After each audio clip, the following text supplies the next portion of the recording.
Many people fall sick these days of different diseases because they no longer eat their native soups. I'll tell you one, ewedu, eaten in western Nigeria, or southwestern Nigeria, is called jute leaves. The key ingredient there is a leaf called jute leaves, and guess what?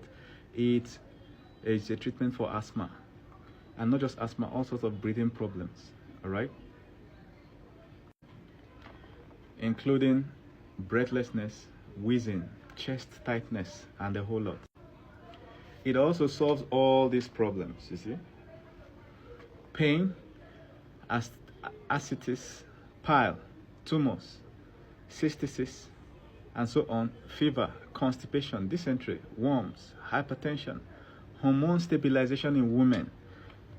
There are a lot of young ladies now are battling hormonal imbalance, all right, and menopause, PMS.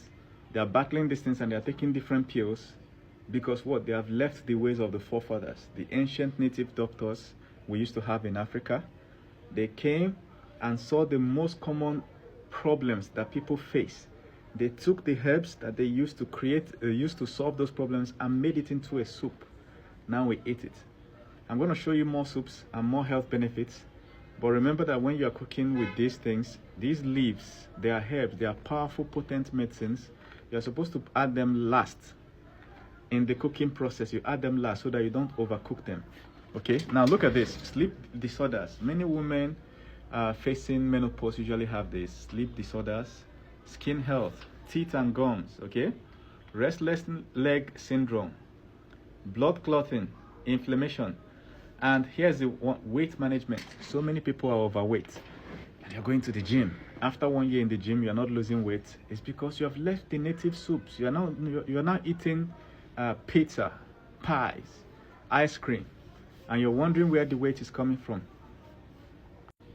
Now, in case you want to research for that, the botanical name is Cochorus olitorius. That's what you can use, or it's called jute leaves or Jews mallow, all right? The next one is Ablemoscus esculentus, which is okra. We call it okra or okra, all right? Or okra. They said okra is one of the most commonly grown and consumed species of the family. All right, now look at this.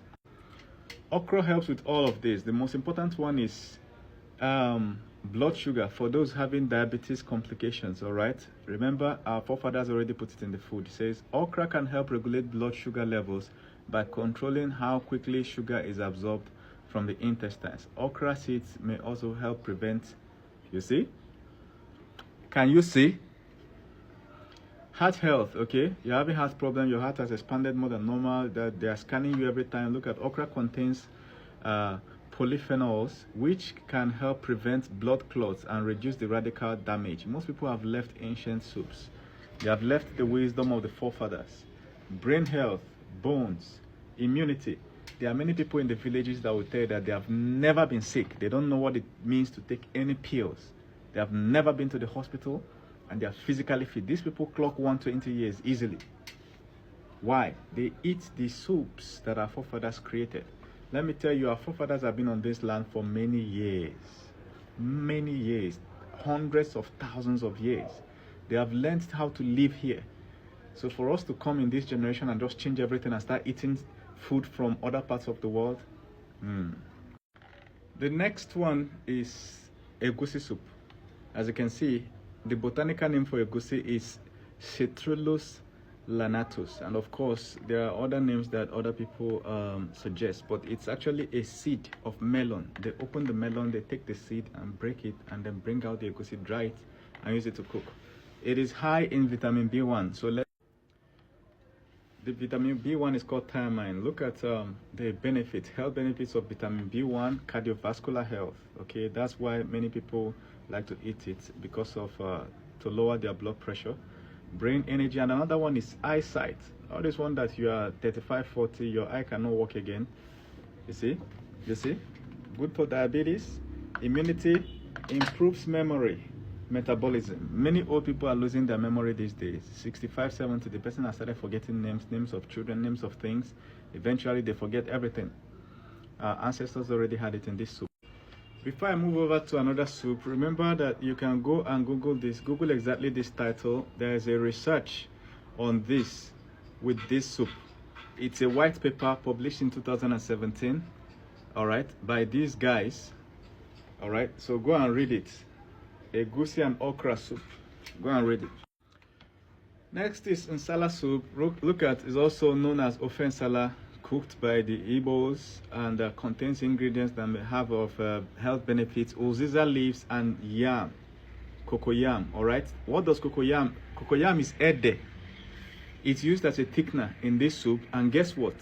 It fights arthritis and osteoporosis. All these ones that your bone will be breaking anyhow. Small thing, you don't fall, your leg don't break. Look at it. All right, and if you already have it, it slows the progression. Amazing. Okay, so let's look at this uziza leaves. What does it really do? Before we look at uziza leaves, look at another thing that some people like to add on this soup. Are you seeing catfish? All right, and utazi, all right, can be added for extra flavor. So we're going to look at this utazi, but let's look at the main ingredient, which is uziza leaves. You know, when they say wetuziza, wetose, that's what they're talking about. So uziza helps in digestion, all right, all this one that you'll be having in digestion. But look at energy, okay, protein, and some minerals. And also look at this. Uziza's active ingredient is piperine. Is responsible for many of its benefits and this pungent aroma. But there is a medical research on this, so let's look at what they found in the white paper. So this guy, Mr. Okonkwo and Ogu, in 2014 reported that 12.5% moisture, 6.3% ash, and so on, okay, for uziza. Their high fiber content aids in digestion, water absorption from the body. All this one, that excess water will be on your legs. You get what I'm saying? Are you seeing? Bulky stool and prevention of constipation due to high fiber content. So let's look at another soup called eforiro, or there's another soup called ofogo. So this is Telphyra occidentalis. Okay, so it is a tropical vine grown in West Africa. So our people learn to use the leaves of this particular thing. It's called obogiri in Igbo. We use the leaves to make a soup. So it treats anemia. All right, all these ones that people will be having anemia, they will go to hospital to treat it, come back, they'll have it again. It treats it. Okay, due to the presence of hematinic properties of the ugu leaves, it will result in positive effects to treat anemia. When I was young, they used to squeeze it for us, put it in water, okay, sieve it out, give us the water to drink. It's tasteless. So now as an adult, I know to add honey, but then we'll just drink it like that. But once you add honey, it looks good. But look, okay, it's widely used in African cuisines. Okay, it's also very delicious, and many vegetarians give a preference to ugu over other products. So people have started making drinks with this.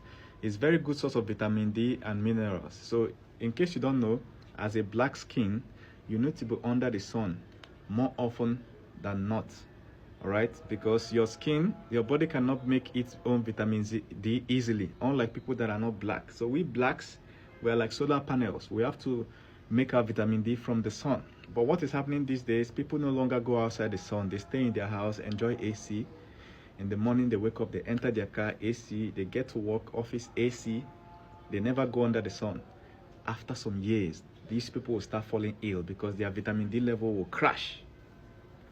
All right, so eating this soup helps to bring up your vitamin D level. Another thing is, when I was little, we used to use it to treat ulcer. Look at this. It helps in digestive system's health, okay? But look at this, it helps with constipation and indigestive problems like ulcer. So this is one thing I know that they used to use it to. So again, they take the leaves, they squeeze it, and you drink it. But also, if you eat the soup of it is the same thing. Our ancestors used it to make a soup known as eforiro in Western Nigeria. Can I shock you? The juice extract of ugu leaf helps to reduce glucose level in diabetic patients. I'm not making this up. There's another leaf that they usually mix with it when they're cooking, and it's called water leaf. Okay, bolobi. Guess what? Are you saying? This is a university website. You see .edu. So this is not some bullshit blog. It says the root extracts are used to treat